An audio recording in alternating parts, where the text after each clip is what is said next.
Mau menyaksikan kajian Buya Yahya tanpa biaya internet? Segera pasang parabola Al-Bahjah TV di rumah Anda. Bebas biaya bulanan dan tanpa koneksi internet.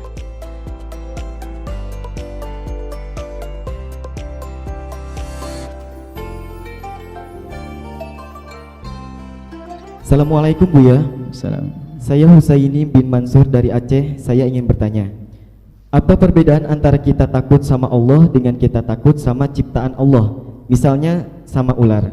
Manusia juga mengkategorikannya dengan takut. Misalnya lagi sama harimau, bahasanya juga takut. Apakah beda Buya antara kita takut sama makhluk dengan takut sama Sang Khalik? Hanya itu saja Buya. Semoga Buya dan keluarga selalu dalam ridho Allah Subhanahu wa taala. Amin. Terima kasih Buya. Takut ya sama takutnya, namanya takut. Cuman kalau kepada Allah itu rasa takut itu Anda pun akan faham kalau itu beda, bukan takut dengan harimau. Namanya tetap takut. Cuman bedanya kalau Anda takut dengan harimau, Anda nggak mau dekat-dekat. Tapi kalau Anda semakin takut kepada Allah, Anda ingin mendekat. Sebab yang dimaksud takut kepada Allah adalah Anda tidak ingin dihukum oleh Allah. Apa sih yang ditakuti? Murka Allah, kan begitu. Nah, murka Allah itu di mana adanya? Nanti di neraka, naudzubillah. Loh, mau masuk neraka? Enggak mau. Harimau yang ditakuti gimana? Gerahamnya, apa? Taringnya sama cakarnya. Oh, kalau begitu gimana? Saya harus menghindari, kelihatan di depan matanya cakar, serem, makanya saya lari. Kalau dengan Allah bagaimana takut kita kepada Allah? Nah, takut kepada Allah itu maknanya adalah takut murka Allah. Lah kalau takut murka Allah itu bagaimana agar kita tidak mendapatkan murka Allah? Kalau takut dengan harimau karena saya takut dicakar sama diterkam, gimana agar engkau selamat dari terkaman dan cengkeraman harimau? Ya jangan dekat-dekat harimau. Tapi kalau agar kita tidak mendapatkan murka dari Allah, ya cari sebabnya apa yang menjadi murka. Jadi nggak ada beda sebetulnya kalau kita bahasakan. Takut kepada Allah maksudnya kita agar tidak mendapatkan murka Allah. Lalu apa? Menjauhi dari kemaksiatan, menjauhi dosa, melakukan kewajiban. Kalau begitu kita nggak boleh takut dengan harimau. Kalau kamu tidak takut dengan harimau berarti kamu tidak takut kepada Allah kok.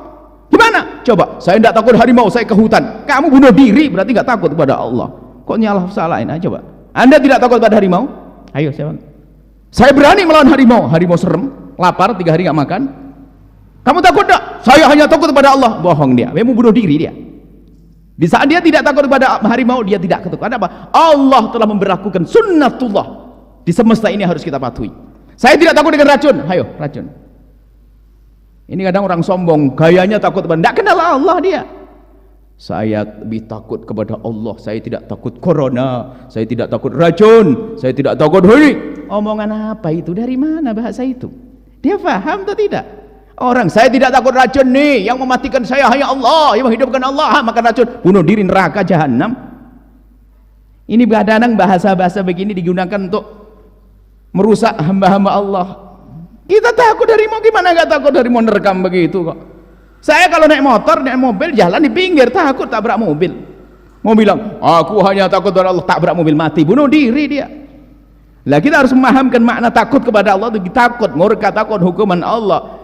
Kalau orang takut dengan harimau, ya karena harimau telah dijadikan oleh Allah, dia bisa menerkam, dia nggak punya akal, nggak punya, bisa menerkam kita. Dan Allah menjadikan harimau makanannya pokoknya yang berdaging. Saya berdaging. Saya harus menghindar harimau gitu. Nggak usah sok deh kita, jangan pakai bahasa sok-sok kayak saya tidak takut kecuali kepada Allah.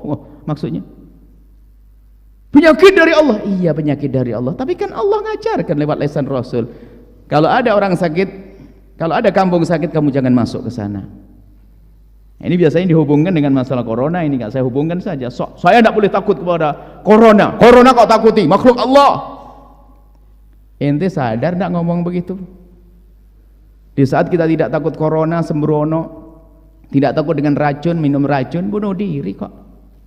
Justru sunnatullah itu harus kita patuhi. Sehingga kita takut kepada harimau karena cakarnya, karena ininya. Ini beda dengan urusan takut kepada Allah. Kalau takut kepada Allah adalah justru aku mematuhi syariatnya. Syariat Allah gimana? Wala tulqu bi'aidikum ila tahlukati. Syariat Allah, kamu harus menghindar dari harimau. Jangan kau menghancurkan dirimu. Kau takut kepada Allah, jangan minum racun. Takut kepada Allah, jangan minum minuman keras. Takut kepada Allah, gitu cara memahamkannya. Jangan sok banget, saya tidak boleh takut kecuali kepada Allah. Wah, nggak nyambung dia itu.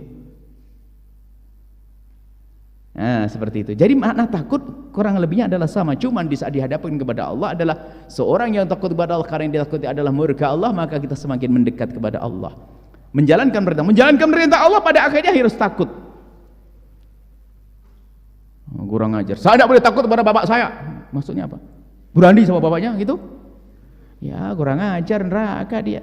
Salah paham. Biasa saja deh, nggak usah kita mau membelintir kalimat-kalimat untuk kesombongan. Tawakal bukan untuk kesombongan gaya-gayaan. Tawakal, takut kepada Allah, tidak. Takut kepada Allah akan tampak seorang sangat tawaduk kepada ibundanya. Biarpun dikatakan ngau sama manusia kok takut, nggak apa-apa, itu ibuku kok. Aku takut kepada ibuku karena Allah yang menyuruh. Aku tidak boleh berani kepada ibuku. Aku tidak boleh durhaka kepada ibuku. Kenapa? Ayo. Kenapa kamu makan racun juga berani? Saya karena takut kepada Allah, makanya saya takut dengan racun. Jadi aku takut dengan harimau karena Allah. Ayo, mau apa? Karena Allah. Saya takut harimau karena Allah. Karena Allah mengajariku agar aku tidak menghancurkan diriku. Makanya tadi ada pertanyaan sebelumnya tentang tasawuf. Ada tasawuf palsu, gayanya gaya tasawuf, gaya tawakal, gaya kenal Allah, gaya mimpi Nabi, aneh-aneh,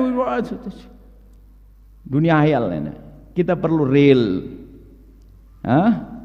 Makanya kalau orang takut kepada Allah, dia lembut dengan sesama. Takut kepada Allah, dia tidak akan mengganggu sesama. Takut kepada Allah, dia menjaga orang lain agar tidak, menjaga dirinya agar tidak terjerumus. Dia waspada, dia hati-hati dan sebagainya. Seperti itu. Semoga Allah memberikan ketulusan di dalam hati kita dan menjadi hamba yang benar-benar hanya takut kepada Allah dengan makna yang sesungguhnya. Takut kepada Allah dengan cara menjalankan semua perintah Allah, mematuhi apa yang Allah berlakukan dari sunnahnya. Karena menjalankan sunnatullah adalah termasuk bagian daripada keimanan kita kepada Allah. Kalau kita melanggar sunnatullah, kurang ajar kepada Allah. Orang lapar hendaknya makan, ngantuk tidur, pengen selamat di jalan, jalan di pinggir. Sunnatullah itu semuanya, aturannya seperti itu, ya. Wallahu a'lam bishawab.